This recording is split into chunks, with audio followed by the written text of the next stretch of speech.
नमस्कार दोस्तों, मैं हूं विशंबर थानवी। आप देख रहे हैं मेरा चैनल ध्येय विथ विशंबर थानवी।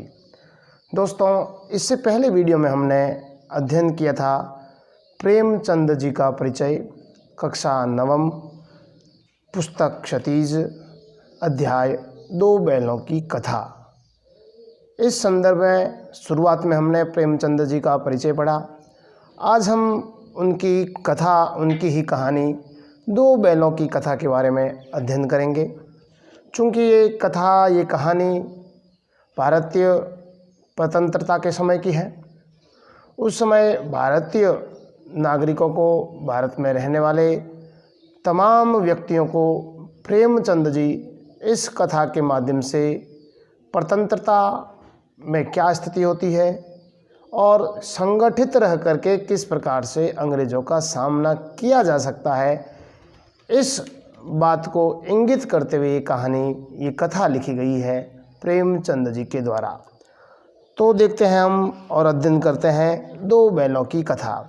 इसके कुछ कठिन शब्द हैं जो हमने बोर्ड पे लिख दिए हैं, जिसमें निरापद का अर्थ है सुरक्षित, सहिष्णुता अर्थात सहनशीलता, पछाई एक प्रकार का पालतू पशुओं की एक नस्ल होती है, गोई का अर्थ है जोड़ी, कुलेल का अर्थ क्रीड़ा, विषाद अर्थात उदासी, पराकाष्ठा अर्थात अंतिम सीमा, गण्य मतलब सम्मानित गणमान्य लोग, विग्रह का अर्थ है अलगाव, पगहिया का अर्थ है पशु बांधने की एक प्रकार की रस्सी, और गराव यह भी एक प्रकार का पशु, गाय और बैल के गले में फूंदेदार रस्सी जो उनके गले में पहनाई जाती है। तो कुछ आंचलिक शब्दों का प्रयोग हुआ है, कृषक समाज का प्रयोग हुआ है, ग्रामीण क्षेत्र के शब्दों का प्रयोग हुआ है इस कथा में। तो अध्ययन करते हैं हम दो बैलों की कथा। जानवरों में गधा सबसे ज़्यादा बुद्धिहीन समझा जाता है। किसी को भी हम संज्ञा देते हैं, तुम तो गधे हो, अर्थात एक बेवकूफ़ की संज्ञा दी जाती है। इसी प्रकार इस कथा के माध्यम से प्रेमचंद जी कह रहे हैं कि गधा जो है वो हमारे सबसे बुद्धिहीन जानवरों में से एक माना जाता है। हम जब किसी आदमी को परले दर्जे का बेवकूफ़ कहना चाहते हैं तो उसे गधा कहते हैं। गधा सचमुच बेवकूफ़ है या उसके सीधेपन, इसकी निरापद सहिष्णुताएं उसे यह पदवी दे रही है या दे दी है। अर्थात गधा वास्तव में बेवकूफ़ है, बुद्धिहीन है, या वो इतना सीधा है कि लोगों ने जो उसको कह दिया वो उसने आंख मूंद करके सुन लिया, अर्थात वो सीधापन भी है उसका। इसका निश्चय नहीं किया जा सकता। गाय सींग मारती है, ब्याई हुई गाय तो अनायास ही सिंहनी का रूप धारण कर लेती है। अब यहाँ गाय के साथ गधे की तुलना हो रही है। हम लोग सामान्य परिभाषा में कहते हैं कि जो गाय बड़ी सीधी, कैसी है, गाय की तरह भोली है, गाय की तरह सीधी। लेकिन यहाँ पर प्रेमचंद जी कह रहे हैं गाय भी यदा कदा अपना सिंहनी रूप भी बता देती है, लेकिन गधा बिल्कुल शांत प्रवृत्ति का, कभी भी किसी का नुकसान पहुँचाने की संभावना नहीं रखता। कुत्ता भी बहुत गरीब जानवर है, लेकिन कभी कभी उससे भी क्रोध आ ही जाता है। कुत्ता भी एक प्रकार का बेचारा गरीब प्राणी है, लेकिन फिर भी वो कभी कभार गुस्सा कर देता है, क्रोध कर देता है और गली से निकलने वाले को काट भी डालता है। किंतु गधे को कभी क्रोध करते हुए नहीं सुना और न ही देखा। जितना चाहो गरीब को मारो, चाहे जैसी खराब सड़ी हुई घास सामने डाल दो, उसके चेहरे पर कभी असंतोष की छाया भी न दिखाई देगी। अब गधे को आप कुछ भी दे दो, रूखी सूखी घास दे दीजिए, खराब घास दे दीजिए, सड़ी गली घास दे दीजिए, लेकिन उसके चेहरे पर किसी प्रकार का कोई विकार उत्पन्न नहीं होता है। यह है उसके सीधेपन की मिसाल। विशाख में चाहे एक आध बार कुलेल कर लेता हो। अब गधे को वैशाख नंदन कहते हैं, अर्थात वैशाख के समय में इसकी मौज और मस्ती चरमावस्था पर होती है और वैशाख के महीने में वो लेटता है, लौटता है, कुलेल करता है, क्रीड़ा करता है, खेलता है। ये यदा कदा वैशाख के माह में हो जाता है। पर हमने तो उसे कभी खुश होते हुए नहीं देखा। उसके चेहरे पर एक विषाद स्थायी रूप से छाया रहता है। उसके चेहरे पर हमेशा एक खामोशी, उदासीनता, विषाद की कुछ मंथर लकीरें उसकी छाई रहती है। सुख दुख हानि लाभ किसी भी दशा में उसे बदलते नहीं देखा।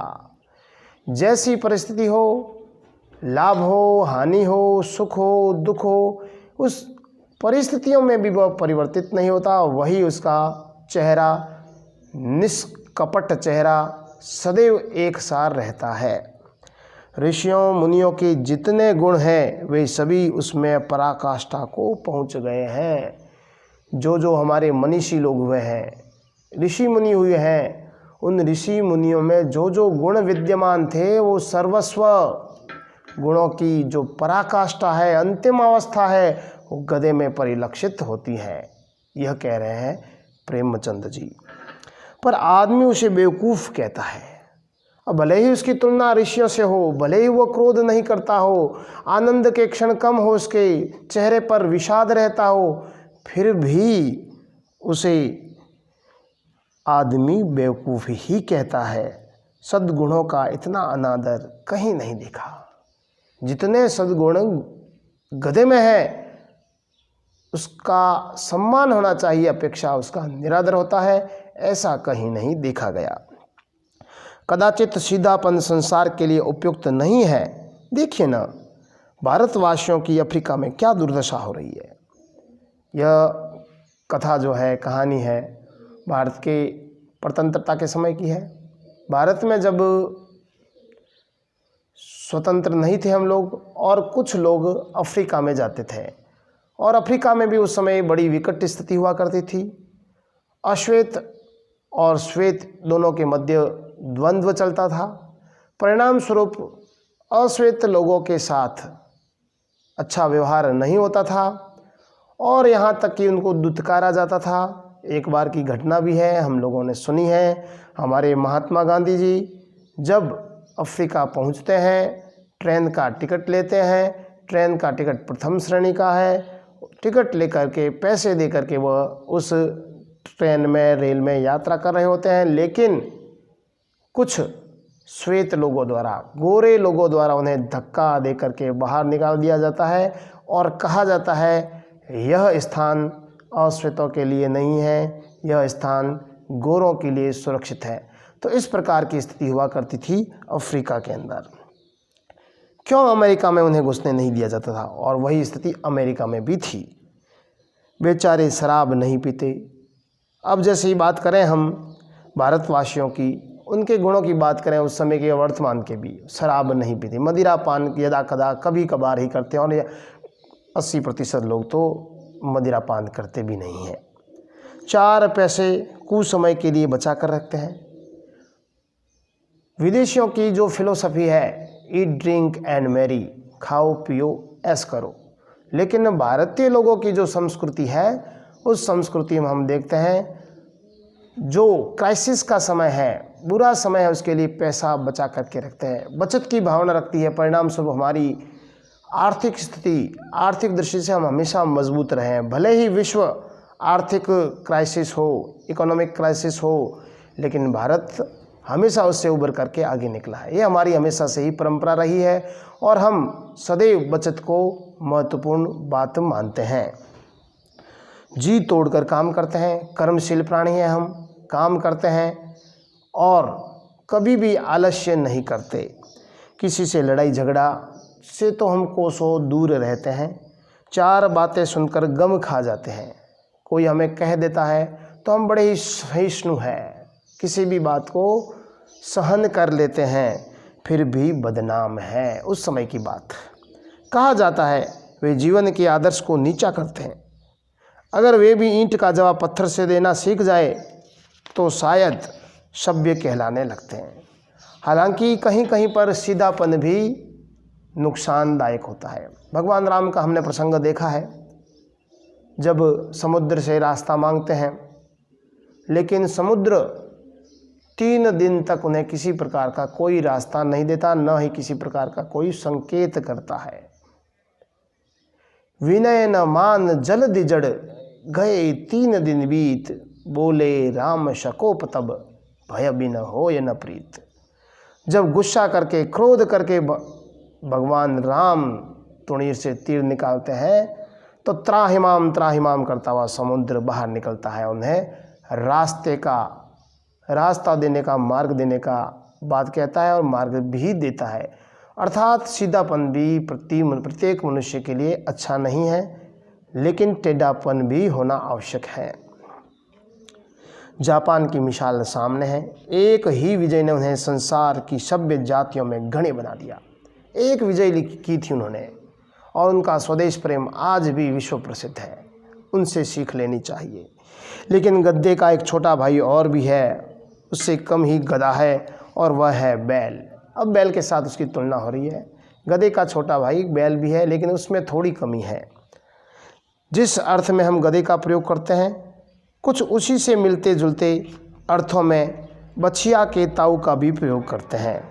कुछ लोग बैल को शायद बेवकूफ़ों में सर्वश्रेष्ठ कहते हैं, कुछ लोग तो बेवकूफ़ों में सर्वश्रेष्ठ बैल को मानते हैं, मगर हमारा विचार ऐसा नहीं है। बैल कभी कभी मारता भी है, कभी कभी अड़ियल बैल भी देखने में आता है, और कई रीतियों से अपना असंतोष प्रकट कर देता है। अतएव उसका स्थान गधे से नीचा ही है।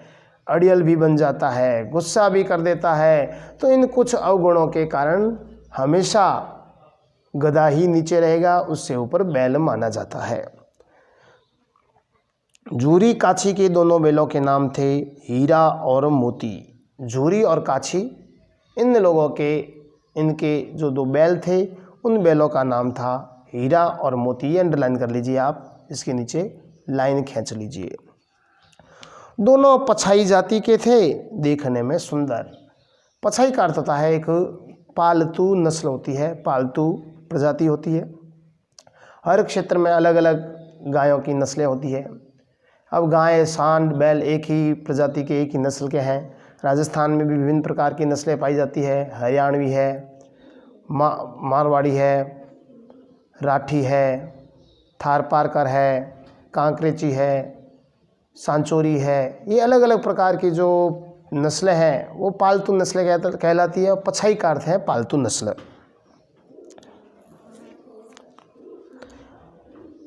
देखने में बड़े सुंदर हैं, काम में चौकस हैं, डील में बड़े ऊंचे हैं। बहुत दिनों साथ साथ रहते रहते दोनों में भाईचारा भी हो गया है। दोनों आमने सामने आसपास बैठे हुए एक दूसरे से मूक भाषा में विचार विनिमय करते हैं। जिस प्रकार से मनुष्य आपस में वार्तालाप करते हैं, उसी प्रकार पशु पक्षी भी आपस में विचार विनिमय करते हैं, लेकिन हम लोग उसे समझ नहीं पाते हैं। एक दूसरे के मन की बात कैसे समझ जाता था हम नहीं कह सकते। अवश्य ही उनमें कोई ऐसी गुप्त शक्ति थी जिसे जीवों में श्रेष्ठता का दावा करने वाला मनुष्य वंचित है। पशु पक्षी आपस में वार्तालाप करते हैं, उनमें एक गुप्त शक्ति होती है, लेकिन जो संसार में अपने को सर्वश्रेष्ठ मानने वाला मनुष्य है, वह मनुष्य कभी उस भाषा को समझ नहीं पाया है। यह भाषा आज भी मनुष्य के लिए एक पहेली बनी हुई है। दोनों एक दूसरे को चाटकर और सूंघकर अपना प्रेम प्रकट करते हैं। कभी कभी दोनों सींग भी मिला लिया करते हैं, विग्रह के नाते से नहीं, केवल विनोद के भाव से। कभी कभी आपस में सींग भी मिलाते हैं, अर्थात देखने वाला समझता है युद्ध कर रहे हैं। नहीं, यह विग्रह का भाव नहीं है, यह अलगाव का भाव नहीं है। यह भाव जो है वो प्रेम का है, मौज का है, मस्ती और आनंद का भाव है, आत्मीयता का भाव है। जैसे दोस्तों में घनिष्ठता होती है, ढोल धप्पा होने लगता है, उसके बिना दोस्ती कुछ फुसफुसी, कुछ हल्की सी रहती है। मित्रता हो और मित्रता में हंसी ठिठोली नहीं हो, ये कदापि अच्छा नहीं लगता। परिणाम स्वरूप दोनों हीरा और मोती भी इस प्रकार की ठिठोली किया करते हैं, जिस पर ज़्यादा विश्वास नहीं किया जा सकता। जिस वक्त ये दोनों बैल हल या गाड़ी में जोत लिए जाते हैं और गर्दन हिला हिला कर चलते हैं, उस वक्त हर एक की चेष्टा यही चेष्टा होती है कि ज़्यादा से ज़्यादा बोझ मेरी गर्दन पर रहे। यह है मित्रता का भाव। जब दोनों हीरा और मोती अपने गाड़ी पर बोझ लाद करके चलते हैं, तो दोनों यह प्रयास करते हैं अपनी गर्दन हिला हिला करके मेरे ऊपर ज़्यादा वजन आए और मोती सोचता है मैं अधिक वजन लूँ, हीरा सोचता है मैं अधिक वजन लूँ। यह है उनकी मित्रता की मिसाल। जिस प्रकार दूध और पानी में मित्रता होती है, दूध और पानी में गजब की आपस में मित्रता होती है, मित्रता की पराकाष्ठा होती है। दूध में पानी दोनों को जब गर्म किया जाता है, गर्म करते वक्त वाष्प के रूप में पानी निकलने लगता है, और जब वाष्प बन करके पानी पूरा उड़ जाता है तो दूध अपने मित्र की तलाश में ऊपर की तरफ आता है। ओ मेरा मित्र कहाँ गया, मेरा मित्र कहाँ गया, मेरा मित्र कहाँ गया, और भगोनी से बाहर आने का प्रयास करता है। तुरंत वहाँ खड़ा मालिक पानी के छींटे देता है, ओ मेरा मित्र आ गया। इस प्रकार का भाव व्यक्त करते हुए दोनों में गजब की मित्रता है। दूध और पानी में ऐसी ही संभावना व्यक्त की गई है हीरा और मोती में। दिन भर के बाद दोपहर या संध्या को दोनों खुलते तो एक दूसरे को चाट चूट कर अपनी थकान मिटा लिया करते। नांद में खली भूसा पड़ जाने के बाद दोनों साथ उड़ते, साथ नांद में मुंह डालते और साथ ही बैठते थे। एक मुंह हटा लेता तो दूसरा भी हटा लेता था। संयोग की बात, झूरी ने एक बार गोई को ससुराल भेज दिया। झूरी जो कि मालकिन, गोई अर्थात दोनों जोड़ी हीरा और मोती। हीरा और मोती को जो झूरी है वह अपने हीरा और मोती को जो झूरी है अपने ससुराल भेज देता है। मालिक जो है वो अपने ससुराल भेजता है, कोई किसी कामवश कारणवश भेज देता है। बैलों को क्या मालूम वे क्यों भेजे जा रहे हैं। अब बैलों को पता नहीं है कि हम क्यों भेजे जा रहे हैं। समझे मालिक ने हमें बेच दिया, और वो मन ही मन ये सोच रहे हैं कि मालिक ने हमें बेच दिया। तो किसी प्रकार की एक तरफा बात हमेशा अलग होती है। परिणाम स्वरूप एक प्रकार की बात, एक तरफी बात जो हम कहते हैं गुड़ से भी मीठी होती है। तो इन्होंने विचार किया कि शायद हमें झूरी ने बेच दिया, लेकिन ये बात गलत थी, वो कुछ और चाह रहा था। अच्छा लगा या बुरा कौन जाने, पर झूरी के साले गया को घर तक गोई ले जाने में दांतों पसीना आ गया।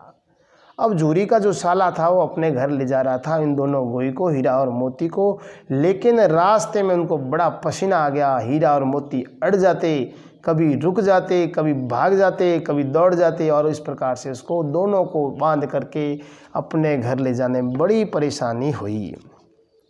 पीछे से हाँकता तो दोनों दाएं बाएं भागते, पगहिया पकड़कर आगे से खींचता, पगहिया अर्थात बैलों को बांधने वाली रस्सी, दोनों को आगे खींचता तो दोनों पीछे की ओर जोर लगाते, मारता तो दोनों सींग नीचे करके हुंकारते। इस प्रकार से चेतावनी देते, चुनौती देते लड़ने की। अगर ईश्वर ने उन्हें वाणी दी होती तो झूरी से पूछते, तुम हम गरीबों को क्यों निकाल रहे हो। ये बात बड़ी महत्वपूर्ण इम्पोर्टेंट है, परीक्षा में पूछी जाती है। अगर मान लो उन्हें जबान होती, उन्हें बात कहने की शक्ति होती, तो निश्चित रूप से झूरी से पूछते तुम हम गरीबों को क्यों निकाल रहे हो। बड़ा मार्मिक भाव है। हमने तो तुम्हारी सेवा करने में कोई कसर नहीं रखी। अगर इतनी मेहनत से काम न चलता तो और काम कर लेते। अपने मन में पीड़ा के भाव व्यक्त करते हुए बोल रहे हैं। हमें तो तुम्हारी चाकरी में मर जाना कबूल था। ये थी स्वामी भक्ति, हीरा और मोती की स्वामी भक्ति। हमने कभी दाने चारे की शिकायत नहीं की। तुमने जो कुछ खिलाया वह सिर झुकाकर खा लिया। फिर तुमने हमें उस जालिम के हाथे क्यों बेच दिया। वो इस प्रकार के मन के भाव व्यक्त कर रहे हैं, उन्हें लग रहा है हमें बेच दिया गया है। संध्या समय दोनों बैल अपने नए स्थान पर पहुँचे। दिन भर के भूखे थे, लेकिन जब नांद में लगाए गए, नांद अर्थात ठाण होता है जिसमें घास वगैरह डाली जाती है, जब उसमें लगाए गए तो एक ने भी उसमें मुंह न डाला।